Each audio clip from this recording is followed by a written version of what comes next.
अमरावती जिल्ह्यामध्ये पावसाने अक्षरशः थैमान घातलेलं आहे। मी सध्या अमरावती जिल्ह्यातील नांदगाव खंडेश्वरी या तालुक्यामध्ये आहे। मी ज्या ठिकाणी उभा आहे ते गाव खरबीगुंडे हे आहे। आपण बघू शकताय की हे पाठीमागे जे माझ्या दिसतंय खरं तर हे तलाव नसून हे शेत आहे आणि शेतामध्ये अक्षरशः तलावाचं स्वरूप जे आहे ते प्राप्त झालेलं आहे। जवळपास एक 1.5-2 किलोमीटरपर्यंत आपण जे दिसतंय तिकडे पाणीच पाणी दिसतंय। अक्षरशः नागरिकांच्या या शेतामध्ये पाणीच पाणी आहे। जवळच आपण बघू शकतोय की लिंबुनीचा जो बाग आहे ती बाग अक्षरशः पाण्यामध्ये पूर्णपणे डुबलेली आहे। आपण बघू शकतोय की अक्षरशः अनेक शेतकऱ्यांचं मोठ्या प्रमाणात नुकसान झालेलं आहे। अनेक शेती जी आहे ती अगदी मातीसकट आणि पिकासकट वाहून गेलेले आहे। अनेक विद्युत प्रवाह करणारे पोल सुद्धा उलमडून पडलेले आहेत। आपण बघू शकतो की अक्षरशः एक विदारक चित्र जे आहे ते सध्या आपल्याला खरबीगुंडी या गावामध्ये झालेलं आहे। अनेक गावांचा जनसंपर्क सुद्धा तुटलेला आहे। आज नांदगाव खंडेश्वर तालुक्यातील अनेक शाळा महाविद्यालयांना सुद्धा या पावसामुळे सुट्टी जी आहे ते जाहीर करण्यात आलेले आहे।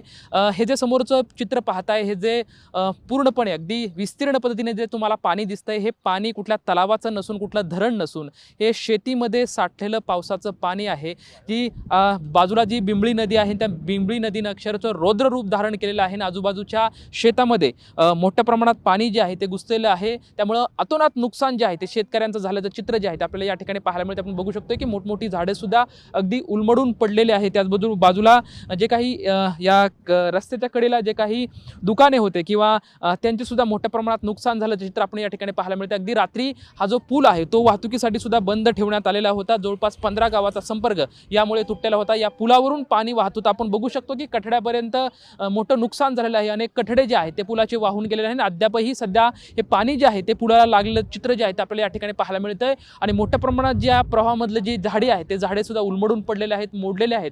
तसं चित्र जे आहे ते या ठिकाणी पाहायला मिळतंय। अनेक विद्युत प्रवाह करणारे जे पोल आहेत ते पोल सुद्धा अगदी मुळासकट उलमडून पडलेले आहेत। रस्त्याच्या कडेला जे काही दुकाने होते, जे हॉटेल होते, ते हॉटेलचं सुद्धा मोठ्या प्रमाणात नुकसान झाल्याचं चित्र जे आहे ते आपल्याला या ठिकाणी पाहायला मिळतं। आपण बघू शकतोय की ज्या या रस्त्याच्या लगत असलेला जे हॉटेल आहे त्या हॉटेलचं सुद्धा मोठ्या प्रमाणात नुकसान झालेलं आहे। या सर्व या हॉटेलमधलं जे साहित्य आहे ते वाहून गेलेलं आहे। आपण बघू शकतो की कशा पद्धतीने हे सर्व नुकसान झालेलं आहे।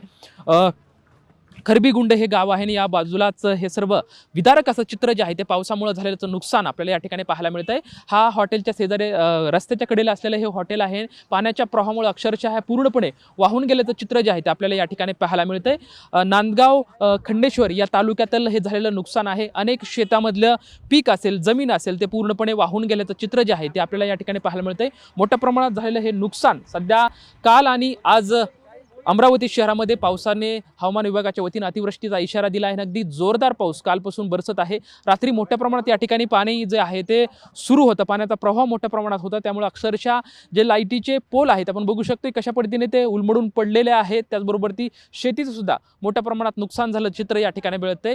नक्की पाण्यामध्ये शेत आहे का, शेतातच पाणी आहे असं चित्र जे आहे ते सध्या समोर उभं राहिलं चित्र आपल्याला पाहायला मिळतं। कॅमेरामॅन अनिकेत सोबत लक्ष्मण जाधव, टीव्ही मराठी, नांदगाव खंडेश्वर।